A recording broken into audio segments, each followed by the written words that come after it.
इस फिल्म में Alice T virus के फैलने के बाद ज़ॉम्बी से भरे रैकून सिटी से बचने के लिए कुछ बचे हुए लोगों के साथ मिलकर काम करती है। जैसे ही वे ज़ॉम्बीज और विशाल नेमेसिस से लड़ते हैं, उन्हें शहर के नष्ट होने से पहले अम्ब्रेला कॉर्पोरेशन की घातक साजिश का पता लगाना होता है। फिल्म की शुरुआत में हमें एलिस की आवाज सुनाई देती है, जो कहती है कि वह अम्ब्रेला कॉर्पोरेशन के लिए काम करती थी, जो दुनिया का सबसे बड़ा और सबसे खतरनाक व्यावसायिक संगठन है। वह बताती है कि एक घटना हुई थी जिसमें एक वायरस फैल गया और उसने हर जगह मौत और तबाही मचा दी। इस घटना के बाद बहुत से लोग मर गए और जो बचे वे सभी ज़ॉम्बी बन गए। लेकिन एलिस और उसका दोस्त मैट किसी तरह बच निकले, लेकिन अम्ब्रेला के लोगों ने उन्हें पकड़ लिया और अलग अलग कर दिया।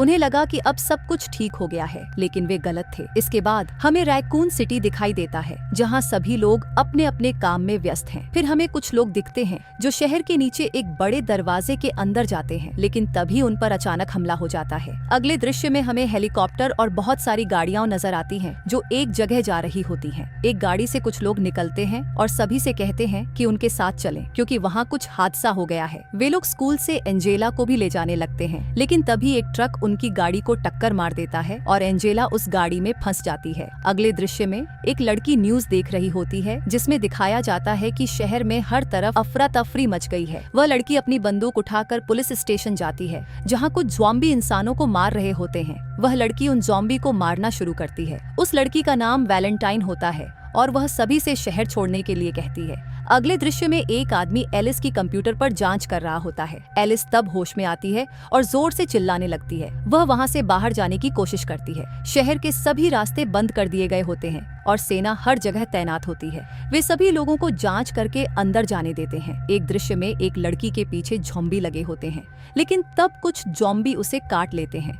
वह लड़की एक इमारत की छत पर पहुंचती है, जहां एक हेलीकॉप्टर होता है। कार्लोस नीचे जाकर उस लड़की को बचाने की कोशिश करता है और ज़ॉम्बी को मार देता है, लेकिन उस लड़की को ज़ॉम्बी ने काट लिया होता है, इसलिए वह छत से नीचे कूद जाती है। अगले दृश्य में एलिस एक गन स्टोर में जाती है और वहां से बंदूक और गोलियां लेती है। तभी उसे अपनी पुरानी बातें याद आने लगती हैं। उसके शरीर में डॉक्टर ने एक वायरस डाल दिया होता है। एशफोर्ड वैलेंटाइन और उसके दोस्तों को देखते हैं, जो एक चर्च में चले जाते हैं। चर्च की छत पर एक अजीब सा जानवर होता है। चर्च के अंदर एक आदमी होता है जो उन्हें वहां से जाने के लिए कहता है, लेकिन वे नहीं जाते। तब एक फादर आते हैं और उनसे बात करते हैं। तभी उन्हें कुछ आवाज सुनाई देती है और वैलेंटाइन देखने जाती है कि कौन है। वह एक कमरे में जाती है जहां एक लड़की कुर्सी से बंधी होती है, जो ज़ॉम्बी बन चुकी होती है। फादर वैलेंटाइन को उस लड़की को मारने से रोकते हैं, लेकिन लड़की फादर पर हमला कर देती है और वैलेंटाइन उस लड़की को मार देती है। जैसे ही बंदूक की आवाज होती है, मोरालेस डर जाती है और बाहर भागने लगती है, लेकिन दरवाजे पर बहुत सारे ज़ॉम्बी होते हैं। इसी बीच अंदर दीवार पर एक अजीब जानवर इधर उधर दौड़ रहा होता है। वे उसे मारने की कोशिश करते हैं, लेकिन उसे कोई गोली नहीं लगती। फिर एक आदमी उसे मारने के लिए उसके पीछे दौड़ता है, लेकिन जानवर उसे मार देता है। तभी वैलेंटाइन वहां पहुंचती है और उसे एक गिरी हुई बंदूक दिखाई देती है। वह उसे उठा लेती है और तभी उस आदमी की लाश उसके पास गिरती है। वह जानवर को मारने की कोशिश करती है, लेकिन जानवर भाग जाता है। फिर वैलेंटाइन मोरालेस और पेटन को ढूंढ रही होती है। तभी पेटन उसे एक तरफ खींच लेता है और कहता है कि ये अजीब जानवर हैं। वे उन जानवरों को मारने की कोशिश करते हैं, लेकिन उनकी गोलियां खत्म हो जाती हैं और जानवर उन पर हमला करने वाला होता है। एलिस बाइक पर वहां आती है और अपनी बाइक को जानवर की तरफ दौड़ाती है। वह गोली चलाती है, जिससे बाइक में धमाका होता है और एक जानवर मर जाता है। तभी दूसरा जानवर उस पर हमला करने वाला होता है, लेकिन एलिस एक पिलर पर गोली चलाती है और जानवर उसके नीचे दब जाता है। फिर तीसरा जानवर एलिस पर हमला करने आता है, लेकिन एलिस उसे भी गोली मार देती है और वह भी मर जाता है। पिलर के नीचे दबा हुआ जानवर अभी भी जिंदा होता है। तब एलिस उसे भी गोली मार देती है। अगले सीन में एक आदमी अपनी गाड़ी में कहीं जा रहा होता है। उसे रास्ते में कुछ ज़ॉम्बी दिखाई देते हैं और उसकी गाड़ी दूसरी गाड़ी से टकरा जाती है। फिर हम सोल्जर्स को देखते हैं जो ज़ॉम्बी को मार रहे होते हैं, लेकिन वहाँ बहुत सारे ज़ॉम्बी आ रहे होते हैं। कुछ सोल्जर बच जाते हैं और वहाँ से भागने लगते हैं, जिसे डॉक्टर एशफोर्ड देख रहा होता है। अगले सीन में एलिस, वैलेंटाइन, मोरालेस और पेटन एक चर्च से कब्रिस्तान में पहुँचते हैं। पेटन को कुछ होने लगता है और एलिस उसे मारने वाली होती है, लेकिन वैलेंटाइन उसे रोक लेती है। तभी जमीन के नीचे से एक ज़ॉम्बी बाहर आता है और मोरालेस पर हमला करता है, लेकिन एलिस उसे बचा लेती है। तभी जमीन से बहुत सारे ज़ॉम्बी बाहर आ जाते हैं। वे सभी उन ज़ॉम्बी को मारने की कोशिश करते हैं, लेकिन ज़ॉम्बी की संख्या ज्यादा होती है, इसलिए वे वहाँ से भाग जाते हैं। अगले सीन में हम मेजर को देखते हैं। एक लड़की उसे बताती है कि वायरस काबू से बाहर हो रहा है। तब मेजर प्रोजेक्ट नेमेसिस को लॉन्च करने का आदेश देता है। लड़की प्रोजेक्ट को ओनहन करती है और हमें एक ऐसा आदमी दिखाई देता है जो जानवर जैसा होता है। वह होश में आता है। इसके बाद हम कुछ बचे हुए सोल्जर्स को देखते हैं। वे बातें कर रहे होते हैं। तभी आसमान में एक हेलीकॉप्टर दिखाई देता है। वे उसकी तरफ बढ़ने लगते हैं। हेलीकॉप्टर अस्पताल में कुछ सामान गिराकर चला जाता है। सोल्जर्स अस्पताल में चारों ओर घूम रहे होते हैं। उन्हें वहाँ कुछ बक्से दिखाई देते हैं, लेकिन उनमें कुछ नहीं होता। तभी एक ज़ॉम्बी उन पर हमला करता है, लेकिन कार्लोस उसे मार देता है। फिर एक और ज़ॉम्बी को गोली मारी जाती है और एक आदमी के पीछे एक ज़ॉम्बी आता है जिसे एक पुलिस वाला मार देता है। इसके बाद एक एलियन जैसा दिखने वाला जानवर आता है। पुलिस वाला उस पर गोली चलाता है, लेकिन उसे कुछ नहीं होता। तभी वह एलियन पुलिस वाले को रॉकेट से उड़ा देता है। पुलिस के अन्य लोग उस पर गोली चलाते हैं, लेकिन उसे कुछ नहीं होता। एलियन सभी पुलिस वालों को मार देता है, लेकिन एक आदमी जो पुलिस वाला नहीं होता उसे छोड़ देता है और वहाँ से चला जाता है। अगले सीन में एलिस और उसके दोस्त कहीं जा रहे होते हैं। तभी डॉक्टर एशफोर्ड फोन पर एलिस से बात करता है और बताता है कि वह उन्हें बाहर निकाल सकता है। एलिस सहमत होती है। फिर सभी एक बस में बैठते हैं और एलिस उन्हें बताती है कि उन्हें डॉक्टर की बेटी एंजेला को ढूंढना होगा और उसे साथ लेकर जाना होगा। जब वे जा रहे होते हैं, एलिस को कुछ आवाज़ सुनाई देती है। एलियन आ रहा होता है। तभी एलियन पेटन को मार देता है। एलिस कहती है कि सभी को वहाँ से भाग जाना चाहिए और वह नीचे एलियन को मारने के लिए चली जाती है।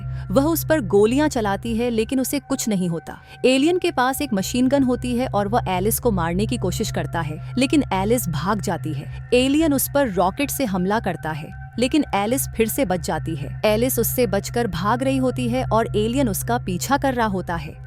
फिर एलिस एक पाइप के अंदर से नीचे कूद जाती है और एलियन उस पर बम फेंकता है। उसे लगता है कि एलिस मर गई, लेकिन एलिस को बस चोट लगती है। एलियन वहाँ से चला जाता है। इसके बाद हम वैलेंटाइन को देखते हैं, जो गाड़ी स्टार्ट करने की कोशिश कर रही होती है। तभी मोरालेस आती है। अचानक पेटन, जो अब ज़ॉम्बी बन चुका है, उन पर हमला करता है। वैलेंटाइन उसे गोली मार देती है और गाड़ी चालू करके एंजेला को ढूंढने के लिए निकल जाती है। वे सभी एंजेला के स्कूल पहुंचते हैं और उसे ढूंढने लगते हैं। वैलेंटाइन कहती है कि उन्हें अलग अलग होकर एंजेला को ढूंढना होगा। वह मोरालेस को एक बंदूक देती है और अलग हो जाती है। सभी एंजेला को अलग अलग ढूंढने लगते हैं। एलजे को एक ज़ॉम्बी दिखाई देता है और वह उसे गोली मार देता है। तभी कार्लोस उसके पास आता है, जो उस लड़की को भी ढूंढ रहा होता है। फिर मोरालेस एक कमरे में जाती है जहाँ उसे एक लड़की दिखती है। वह उसके पास जाती है, लेकिन वह ज़ॉम्बी बनी होती है। तभी वहाँ और भी बच्चे आते हैं जो ज़ॉम्बी बने होते हैं। वे उस पर हमला करते हैं और मोरालेस मारी जाती है। इसके बाद वैलेंटाइन मोरालेस को ढूंढने जाती है, लेकिन उसे वहाँ एंजेला मिलती है। एंजेला उसे बताती है कि मोरालेस अब जीवित नहीं है। दोनों वहाँ से निकल जाते हैं और दूसरे कमरे में जाते हैं जहाँ कुछ ज़ॉम्बी होते हैं। वहाँ एक कुत्ता भी ज़ॉम्बी बन चुका होता है और उन पर हमला करता है। तभी निकोलाई आता है और उस कुत्ते और सभी ज़ॉम्बी को मार देता है, लेकिन तभी एक ज़ॉम्बी उस पर हमला करता है और वह नीचे गिर जाता है। निकोलाई उन्हें वहाँ से भागने के लिए कहता है, लेकिन तभी एक और ज़ॉम्बी कुत्ता आता है और निकोलाई को मार देता है। वे बाहर निकलने का रास्ता ढूंढ रहे होते हैं। तभी ज़ॉम्बी कुत्ते आ जाते हैं। वैलेंटाइन गैस चालू करती है और वहाँ से भाग जाती है। तभी एलिस वहाँ आती है और आग लगा देती है, जिससे कुत्ते मारे जाते हैं। फिर एलिस वैलेंटाइन को बताती है कि एंजेला संक्रमित है और उसे उसका हाथ दिखाती है। एंजेला के हाथ में एक बैग होता है जिसमें वायरस का एंटीवायरस होता है। एंजेला बताती है कि यह उसके पिता ने उसे दिया था। तभी एलजे और कार्लोस वहाँ आते हैं। एलिस को अशफोर्ड का कॉल आता है और वह उनसे बात करती है। अशफोर्ड उन्हें बताता है कि वहाँ से एक आखिरी हेलीकॉप्टर कुछ देर में उड़ान भरने वाला है। वो उन्हें बताता है कि हेलीकॉप्टर कहाँ से उड़ने वाला है और सभी वहाँ जाने लगते हैं। वे एक गाड़ी में सफर करते हैं। एलिस कार्लोस को एंटीवायरस देती है क्योंकि उसे भी ज़ॉम्बी ने काटा होता है। एलिस उन्हें बताती है कि यह सब कैसे शुरू हुआ। सभी हेलीकॉप्टर के स्थान पर पहुंच जाते हैं। वहां के गार्ड को मारकर वे आगे बढ़ते हैं। बिल्डिंग की छत से एक गार्ड कार्लोस पर गोली चलाने वाला होता है, लेकिन एलिस उस आदमी को मार देती है। वह रस्सी बांधकर नीचे उतरती है और वहाँ के गार्ड्स को मार देती है। फिर वह हेलीकॉप्टर के पास जाती है और वहाँ के गार्ड्स को भी खत्म कर देती है। बाकी सभी भी वहाँ पहुँच जाते हैं। एलिस को कुछ महसूस होने लगता है और तभी वह एलियन वहाँ आता है। एलिस पायलट से हेलीकॉप्टर उड़ाने के लिए कहती है। तभी मेजर आता है और सभी को पकड़ लेता है। अशफोर्ड भी वहाँ होता है। मेजर एलियन से कहता है कि अपनी गन नीचे रख दे। मेजर एलिस से कहता है कि उसे एलियन से लड़ाई करनी होगी, लेकिन एलिस मना कर देती है। इस पर मेजर अशफोर्ड को गोली मार देता है। एलिस लड़ाई के लिए तैयार हो जाती है और एलिस और एलियन के बीच जोरदार लड़ाई शुरू हो जाती है। दोनों एक दूसरे पर भारी वार करते हैं। एलियन एक रॉड उठाता है और एलिस पर हमला करने वाला होता है। तभी मेजर एलिस के पास एक तलवार फेंकता है, जिससे एलिस खुद को बचा लेती है। फिर एलिस लड़ते लड़ते एलियन को पीछे धकेल देती है और एक रॉड एलियन के पेट में घुस जाती है। एलिस को कुछ याद आने लगता है और उसे पता चलता है कि वह एलियन उसका दोस्त मैट है। मेजर एलिस से कहता है कि उसे मार दो, लेकिन एलिस मना कर देती है। तभी एलियन वहाँ से निकलता है और अपनी गन उठाता है। मेजर एलियन को आदेश देता है कि एलिस को मार दो, लेकिन एलियन मेजर के गार्ड्स को मार देता है। तब कार्लोस और वैलेंटाइन भी अपनी रस्सियों से हाथ छुड़ा लेते हैं और गार्ड्स को मारने लगते हैं। मेजर कॉल पर किसी से परमाणु बम गिराने का आदेश देता है और वह बम 5 मिनट में फटने वाला होता है। मेजर हेलीकॉप्टर में जाता है और पायलट से उसे उड़ाने के लिए कहता है, लेकिन एलजे पहले से ही वहाँ होता है। एलजे मेजर को मार देता है। तभी 2 और हेलीकॉप्टर आते हैं और वे एलिस पर हमला करते हैं। एलिस उन पर बचकर हमला करती है। कुछ गार्ड्स को मारकर वह बाहर आती है। हेलीकॉप्टर के गार्ड्स उस पर गोली चलाने वाले होते हैं, लेकिन तभी एलियन आता है और उस हेलीकॉप्टर को उड़ा देता है। एक हेलीकॉप्टर एलियन के ऊपर गिर जाता है, जिससे वह मर जाता है। एलिस भी घायल हो जाती है और बेहोश हो जाती है। कार्लोस आता है और उसे उठाकर ले जाता है। तभी बहुत सारे ज़ॉम्बी वहाँ आते हैं। सभी हेलीकॉप्टर में बैठ जाते हैं और वहाँ से निकल जाते हैं। एलिस मेजर को नीचे फेंक देती है। मेजर नीचे ज़ॉम्बी से भरे इलाके में गिरता है। वह कुछ ज़ॉम्बी को मारता है, लेकिन फिर ज़ॉम्बी उसे मार देते हैं। सभी वहाँ से निकल जाते हैं और तभी परमाणु मिसाइल गिरती है और वहाँ सब कुछ तबाह हो जाता है। उनका हेलीकॉप्टर भी नीचे गिरने लगता है और वह नदी के पास क्रैश हो जाता है। 2 घंटे बाद एक और हेलीकॉप्टर आता है। उन्हें वहाँ एलिस का शरीर मिलता है, बाकी कोई नहीं होता। वे एलिस को वहाँ से ले जाते हैं। फिर न्यूज में बताया जाता है कि यह एक हादसा था। अगले सीन में अम्ब्रेला कॉर्पोरेशन का रिसर्च सेंटर दिखाया जाता है, जहाँ एलिस को एक कांच के कंटेनर में रखा जाता है, जिसमें कुछ एसिड होता है। वहाँ डॉक्टर इसाक्स आता है और कुछ प्रक्रिया शुरू करने के लिए कहता है। एलिस को बाहर निकाला जाता है। डॉक्टर उसे बताता है कि वह बिल्कुल ठीक है, लेकिन एलिस को कुछ याद नहीं आता। कुछ देर बाद उसे सब कुछ याद आ जाता है और वह वहाँ मौजूद डॉक्टरों को मारकर निकल जाती है। बाहर जाते ही उसे गार्ड्स घेर लेते हैं, लेकिन तभी कार्लोस और एलजे आते हैं और एलिस को उनके साथ ले जाते हैं। गेट पर गार्ड्स उन्हें रोकने की कोशिश करते हैं, लेकिन डॉक्टर इसाक्स उन्हें जाने के लिए कहता है। गाड़ी में एंजेला भी होती है, जो एलिस से पूछती है, क्या तुम ठीक हो? एलिस हाँ में जवाब देती है और वे वहाँ से चले जाते हैं। और इसी के साथ यह फिल्म समाप्त हो जाती है। इस वीडियो को देखने के लिए धन्यवाद।